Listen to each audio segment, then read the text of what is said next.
Hey, what's happening, folks? TGIF. Nice to have basketball back. Just kind of recounting some of the highlights of the Lakers Clippers last night. The basketball video is already out. It came yesterday. If you haven't watched it yet, it is out there.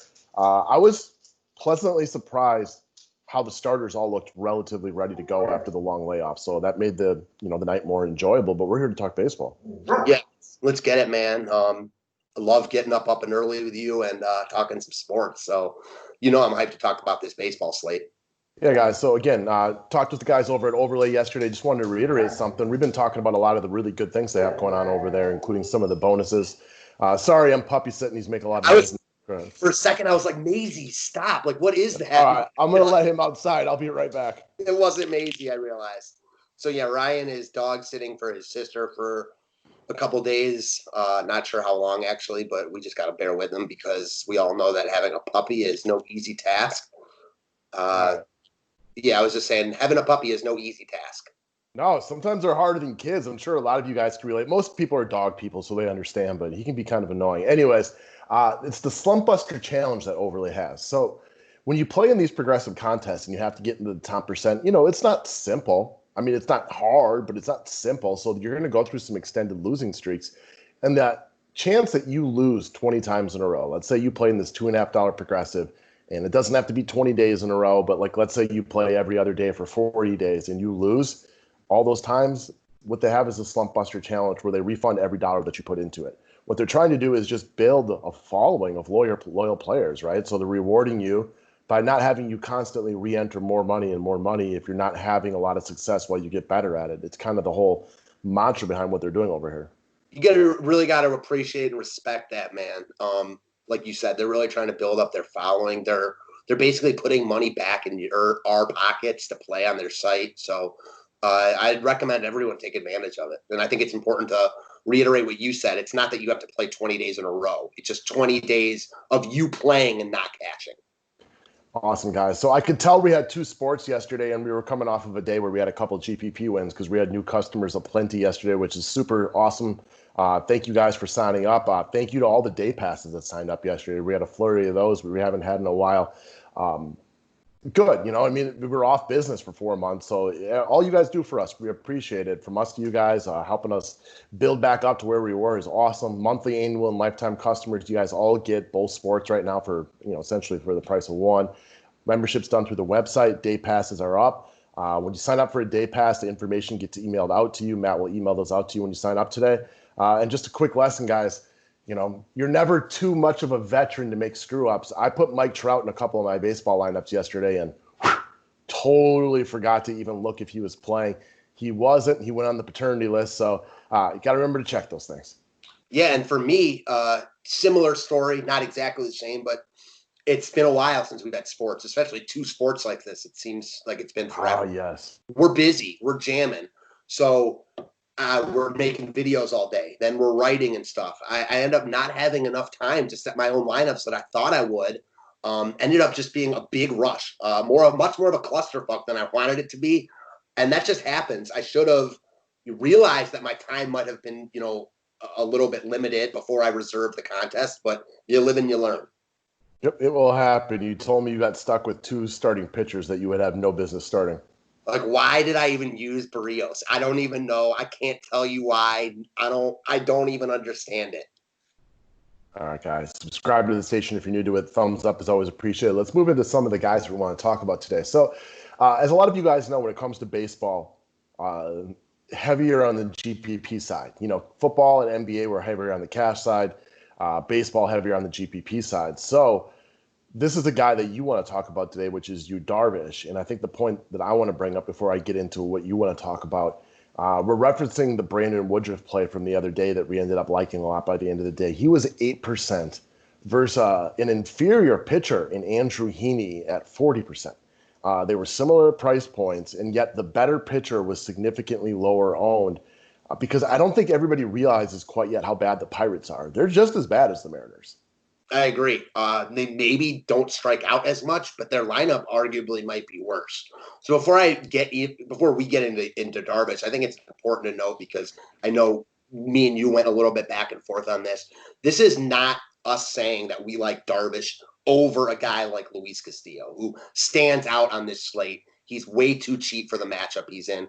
We've read this book before. We saw this same story last week when Castillo was like 8K against the Tigers, and he is wildly in play here. There's not much not to like about him here, but it would be pretty easy for us to just talk about him. I wanted to kind of step outside the box and talk about a guy who I think people are going to have a lot of trouble playing today, and that's Darvish, based on what you talked about.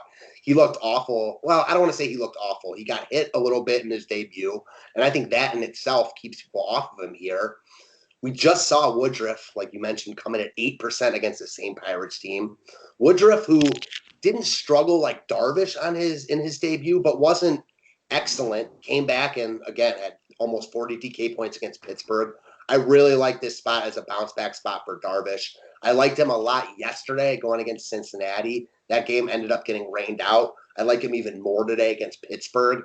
I know as the cash game player, keep it simple, stupid player, that Castillo is the obvious pick here. I get that. I know that. But how do you feel about Darvish tonight? I mean, it's riskier than I typically go. And the other thing I would say is, because it's Wrigley, I'd want to check the winds. If the wind's blowing in, I feel safer about it. If the winds are blowing out, you don't like it quite as much, because Wrigley is the one stadium, even more so than their Southside counterparts, that really gets affected by the winds. I go back and forth from being a Darvish guy to not a Darvish guy, so I can completely understand it. It's just scarier for me, I guess. This is just a great example of how hard it is for us to pick guys on videos, right? Because we only can choose one pitcher. Do we want to choose the really safe guy that's just so obvious in Castillo and it probably won't make us look bad? Or do we want to step outside the box a little bit and talk about Darvish? It's always that give and take, you know what I mean? So I figured I wanted to talk about Darvish today, but wanted to throw that in about Castillo too. Sure, and we like to go back and forth when we can. We'll do some chalk talk, do some outdoor talk. That way it covers it up for everybody. And it is sometimes tough to pick guys. Like, we loved the Padres yesterday. I did I had 3 lineups. One did 3 times its buy-in, kind of making it even on the day, and that was my Padres stack. Which Padre did we choose to talk about? Not Machado, not Tatis, not Grisham, none of the guys that did well. We picked Will Myers yesterday, who was the one guy that was bad in my Padres stack, which is kind of annoying. It's not the guy that I wish I would have represented us with yesterday, but when you're only picking a couple guys to talk about on videos, it happens some days. Yeah, exactly. So great point. All right. I'm going to stick with the Cubs. Come on, Poppy. Jeez, I'll be right back. All right. So, yeah, we're liking the Cubs today. Before Ryan talks about Baez, there are a couple shortstops by the names of Francisco Lindor and Javier Baez that are very affordable today. And starting with Baez, break it down for us. All right, again, I already heard you say he's very affordable for the upside. He does the thing that DraftKings rewards. He doesn't run as much as he did a couple years ago, but he's still very capable of the stolen base. Big-time power. This is a guy who will, if it was a 160-game season, would end the year with over 30 home runs. And I think a big thing here is, going back to the people don't know who the Pirates are, I've been a Trevor Williams guy, but sometimes you just have to look yourself in the mirror and realize not only did he struggle in his first start, he also struggled basically the entire season last year, so he has not been very good in a while, making him a guy that I do want to attack a little bit, especially if we get the word that the winds are blown out a little bit at Wrigley. Here's another one for you. I love this. Baez is a guy who strikes out at a little bit more than 1 out of every 3 at-bats. I went back to look at it. I think it's 1 of every 3.2 at-bats he strikes out. He's faced Williams 18 times in his career and has never struck out. That's kind of overwhelming to me for a guy who basically strikes out more than once a game. So while his BDP isn't amazing and it's not the end-all be-all, he's obviously very cheap with big-time power, so there's a lot of other reasons that I like him. But 18 registered at bats and no strikeouts, that actually means something to me. It means a lot to me. I'm a big Baez fan. You've really got me on this kid the past couple of years. I mean, he's right there with Francisco Lindor in terms of how good they are, top 5 players in the game. Those two are peas in a pod. They do things a little bit differently, but the same results nonetheless. I like the Cubs here. I like Baez a lot. He does the thing that DK rewards, and he's just way too cheap at 4,200. I look at him as more of a GPP guy most days, just because there's a lot of games where he is 0 for 4 because he does not make contact a lot of times. However, then the next day, it's he has a double and 2 home runs, steals a base, and he's got a 30, 40-point game. However, at this price, in this matchup, I'm fine with him in all formats. Mm-hmm. All right. Clearly, DraftKings was drunk again when they did their pricing. These aren't the guys I love bringing up because they just seem so obvious and they're just, cog in the machine types. But normally when we talk about hitters that are 2,800, they're not nearly as good as a guy like Michael Brantley. I mean, Brantley's a top 50 hitter in baseball. He hits in the middle of one of the best lineups, probably the best lineup in baseball over the past few years. He started off the season really hot. I just don't understand. This one just makes no sense. Again, I said it, and he is a cog in the machine. He's even better than that because he offers big time upside at this price point. He should never be this cheap, ever. I don't get it. He's got a very mediocre matchup today in Andres, who is about as average as they come, right? I mean, the 4.5 career ERA is super average. Depending on the slate, I mean, Brantley is the type of guy, he's a professional hitter. This is the type of pricing you should see when he's facing a Max Scherzer type. Even then, he should still be more expensive. Exactly. It doesn't make sense. He's actually so cheap, I think people miss him because you're not expecting like a good player to be down that low. And sometimes you just don't scroll that low because the guys down there are terrible. I actually thought the same thing because I was like, man, where is Brantley? He's got to be around, probably around 3K again today. I looked in the 3K range. He wasn't there. I was like, oh, they really priced him up. Then I did a double take when I saw him at 2,800. It's just crazy. You mentioned about Andres. Andres is not good at all. And like you also mentioned, even if this was a Max Scherzer type, he's just much better than the $2,800 price tag implies. It just doesn't make sense. Right, like if he was Max Scherzer, I can totally skip him because he's cheap, but I don't really expect him to do anything. But he's got about as mediocre of a pitcher to face today, which is fine, right? I mean, again, clearly a very average guy. This is not a hard matchup, so you throw him in there in a good offense. Houston, as much as you might want to hate him, is above average. So they are better than Andres. There's a good opportunity for them to get to a couple runs right here and Brantley to be part of it. I don't know why he's 2,800. That just seems to be when there's an algorithm deciding prices. What's wrong with the algorithm? Right, exactly. It's weird. All right, next up. So another cheap outfielder that we want to talk about is not Rex, but Robbie Grossman, only 3,100. So we continue. The Athletics lineup continues to be a little bit underrated because they're on the West Coast. They don't get as much love in night games because you have to wait on their lineup. Grossman's a switch hitter. He's not a great hitter, but he's a solid Major League Baseball player. He looks real good to start the year, batting 400 so far with an OPS over 900. And because he's 5 of 10 off of Walker, I fully expect him to be in the lineup tonight. And he's been playing most days anyway. He also runs. He looks really good to start the year. He runs a lot. I like him as a really nice cog in the Oakland lineup, and I'm interested in Oakland tonight. So I like this call a lot. I was looking at him hard before we talked about our guys.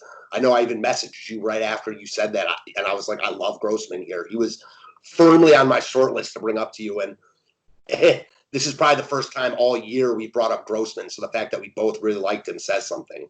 Did you watch Taijuan Walker's first start? Because speaking of guys that are average, Taijuan Walker never seems average. He seems good or terrible. And he looked, from what I saw, he did not look good in his first start. I only watched the very beginning of it. It looked like he had some control issues. So this is more about Grossman for me than it is picking on Walker, I think. Okay, because Taijuan Walker goes back and forth from like being a 6.5 on a scale of 10 to like a 3.5 on a scale of 10. So we're hoping to get the guy who's about 3.5 stars today. Mm-hmm.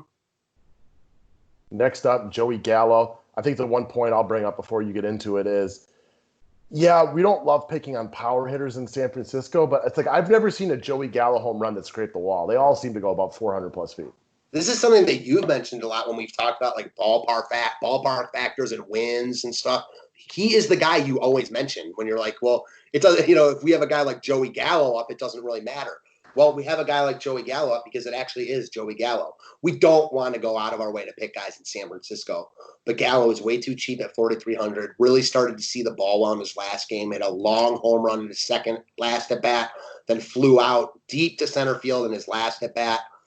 4,300 facing a mediocre righty. I'm all about this for tournament upside. Again, I don't think he's a must play or anything like that, but I think his upside is real here, even in a ballpark that's not necessarily conducive for home runs. No, he is a massive human being who hits the ball very, very, very far. With the exceptions of maybe Stanton and Aaron Judge, nobody has power like Joey Gallo. Yeah, Stanton, Judge, maybe like Sano, but maybe all those. I would put Sano one tier below the Gallo, because I'll put Gallo right there with Stanton and Aaron Judge as just far as just massive, pure, raw power. Same. Good call. Yeah. All right, guys. That's what we got for today. Best of luck on both your NBA and your MLB. NBA will be out for paying customers, obviously before lock for the physical write-up. Members only videos came out yesterday along with public. Best of luck to everybody today. Thanks, guys.